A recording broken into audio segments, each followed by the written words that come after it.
So the difference quotient is f of x plus h minus f of x all over h. And in this case, f of x is going to equal 4x squared minus 2x plus 3. I'm going to need to draw a big division bar all over h.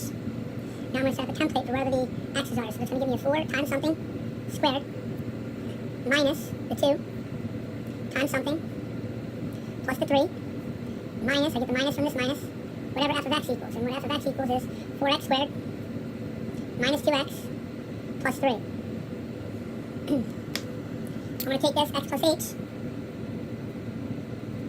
and plug it in here.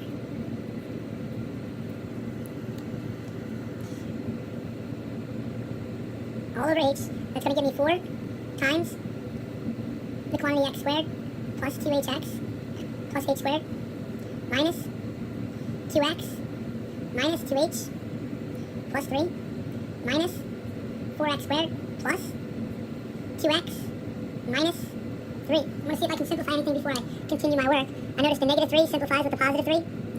Furthermore, I noticed that the 2x simplifies with the negative 2x. Now I'm going to do some more of my algebra. That's going to give me 4x squared plus 8hx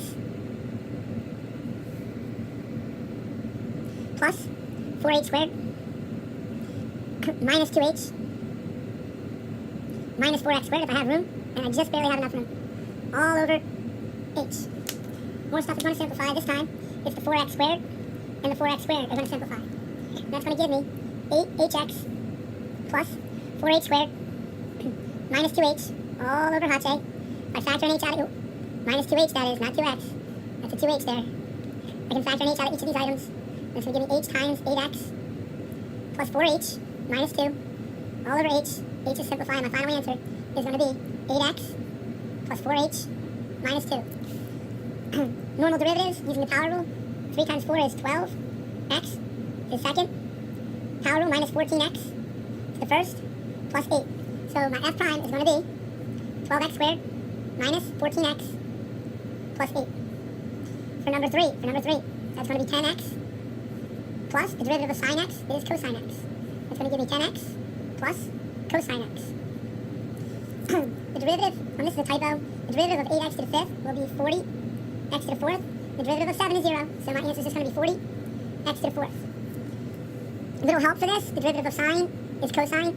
The derivative of cosine is negative sine. The derivative of negative sine is negative cosine.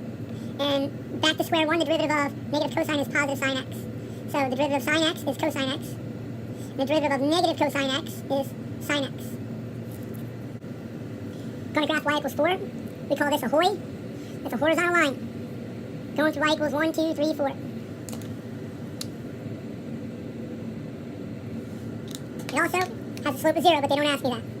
Is that horizontal line a function? The answer is yes, it passes the vertical line test. There is no x-intercept. Okay, none. The y-intercept is 4. In the domain, it continues from negative infinity to positive infinity. Number 7. This here is mx plus b, mx plus b. So I'm going to begin at positive 1, 2, 3, 4. And now my slope is down 2, right 1. I go down 2, right 1, down 2, right 1. Down 2, right 1, down 2, right 1, down 2, right 1. And I'm going to connect the dots. Is that a function? The answer is yes. What's the x-intercept? 2. What's the y-intercept? 4. In the domain, this goes on forever in both directions. So from negative infinity to positive infinity in interval notation. Number 8. This here's a parabola, so I'm going to need a vertex. And this has a vertex located at 3, negative 1. 3, negative 1. So I go right 3, down 1, I put my dot. Now I'm going to implement my little method of 1, 3, 5. From this vertex, I go up 1 over 1. Then I go up 3. 1, 2, 3 over 1. Then I run out of room, but I could go up 5 over 1. Go back to the vertex, up 1, left 1. Up 1, 2, 3, left 1. Now to figure out what the y-intercept is, I need to figure out where this is going to cross, the y-axis. So, notice, I go up 1 over 1, up 3 over 1, then up 5. So 5 plus that 3 gives me 8. I'm going to connect the dots and make a nice graph. Is that a function? Yes. The x-intercept, there are 2 of them, 2 and 4. And the y-intercept is 3 plus 5, which would give me 8. The domain is all reals, or negative infinity to positive infinity. Another parabola. I need the vertex, and the vertex is positive 2, positive 2. So I go right 2, up 2, put a dot. I'm going to write down my 1, 3, 5. But notice, this time, there's something in front of the parentheses. And what's in front of that parentheses is a negative 2. So I'm going to put a negative 2 out front. That's going to give me negative 2 times 1, which is negative 2. Negative 2 times 3, which is negative 6. And then, lo and behold, negative 10. from this spot, instead of going down 1 over 1 or up 1 over 1 even, I'm going to go down 2, right 1. Then I'm going to go down 6. 1, 2, 3, 4, 5, 6, right 1. I'm going to go down 2, left 1, down 6, left 1. It's nice to know that coordinate. Connect the dots. What's the function? Is this a function? The answer to that is yes. What's the x-intercept? It's going to be 1 and 3. 1, 3. Y-intercept, negative 6. Domain, all real, from negative infinity to positive infinity. Number 10. Doesn't necessarily have a vertex, it has what we call a starting point. Starting point is opposite same, negative 4, negative 3. I go to negative 4, negative 1, 2, 3. I put a dot there. And then I'm going to implement 1, 3, 5 again. This time it goes out route. So I go up 1 over 1, up 1, 2, 3 over, whoops. Up 1 over 1, up 1 over 1, 2, 3. Up 1 over 1, 2, 3, 4, 5. Connect the dots. Is that a function? Yes, it is. The x-intercept, I got to get this correct, is going to be 5. The y-intercept is negative 1. The domain is from this coordinate, negative 4, to positive infinity. Number 11, I need to find the center and the radius. The center is going to be opposite opposite, so that's going to give me 3, negative 4, so I go right 3, down 1, 2, 3, 4. The radius is the square root of that value, so that's going to give me 3. I have my center, I go up 1, 2, 3, I put another dot, I go left 1, 2, 3, I put a dot, I go down 1, 2, 3. I go right 1, 2, 3. And I connect the dots, and I know, oh my goodness, whoever wanted me to go to the thing, it's going to be a circle. Is a circle a function? The answer is no. No x-intercept. Y-intercept is negative 4. The domain is from negative infinity to positive infinity. Graphing and piecewise, first thing I'd like to do is get another piece of graph paper instead of trying to do all 3 of these graphs on one graph. So I have a 4-sheet, 4 graphs. I'm probably only going to use 3, and what I like to do is graph each piece individually. So the first piece is going to be y equals x plus 5, and the domain restriction is that x is less than or equal to negative 2. And that's easy enough to graph. I begin at 1, 2, 3, 4, 5. Now I'm supposed to go up 1 over 1 because the slope is 1 over 1, but I can't, so I go in the other direction, down 1, left 1. And I'm going to connect the dots. Now it tells me that something weird or wonderful happens at negative 2 on the graph. So I'm going to circle that and then see what I should do next. Notice it's less than or equal to, so that means I'm going to fill in that circle. Notice also that the arrow points to the left. So that means to the left of that dot is where the graph is going to actually exist. So I'm going to erase that to the right of that dot. My second graph is negative x plus 1. So on this second graph, I'm going to graph y equals negative x plus 1, and that domain restriction is from negative 2 to 2. Negative 2 to 2. So x is going to be between negative 2 and 2. So I begin at 1, and I go down 1 over 1, down 1 over 1, down 1 over 1, up 1 over 1, and continue that graph, connect the dots.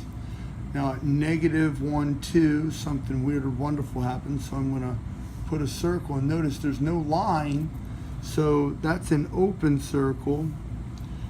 And at 2, something weird or wonderful happens, and that's going to be an open circle as well. There's no line underneath the inequality. And notice the x is between, so I'm going to shade the area between those two graphs and erase the area outside. The third graph is 1/2 x minus 2. So for the third graph of 1/2 x minus 2, y equals 1/2 x minus 2. I'm going to begin at negative 2 and go up 1 over 2, up 1 over 2, and in the other direction, and connect the dots. That domain restriction says x is greater than or equal to 2. That's from that portion of the piecewise defined. So at x equals 1, 2, something weird or wonderful happens. And that's going to be a closed circle because there's a line under it, and it arrow points to the right, so I'm going to shade that portion of the line and erase the portion that I don't need. Now, what I would like to do is transfer all 3 of these graphs to a separate graph, but in this case I want to transfer it to my test graph. So the first equation, notice it starts at -2, 3. So I go to -2, 1, 2, 3. I put my closed circle, and then I go down 1 over 1, down 1 over 1, down 1 over 1, and I just connect the dots, and that's my first piece. Now I'm going to graph this second piece. Notice I go to -2, 1, 2, 3, -2, 1, 2, 3, and it's an open circle. And that open circle fills in the closed circle that was before it. And I go down 1 over 1, down 1 over 1, down 1 over 1, down 1 over 1, until I reach 2, -1, which is an open circle. Down 1 over 1, down 1 over 1, down 1 over 1, connect the dots.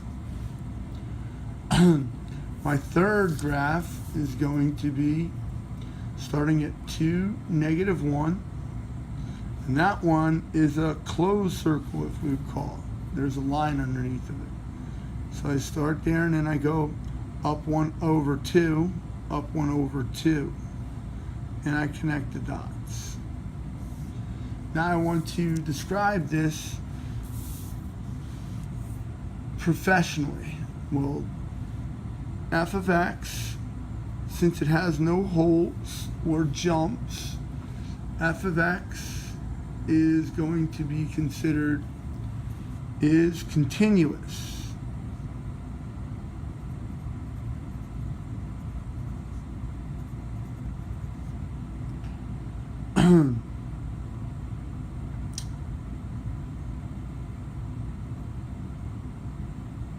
For all real numbers. And that's a pretty professional statement.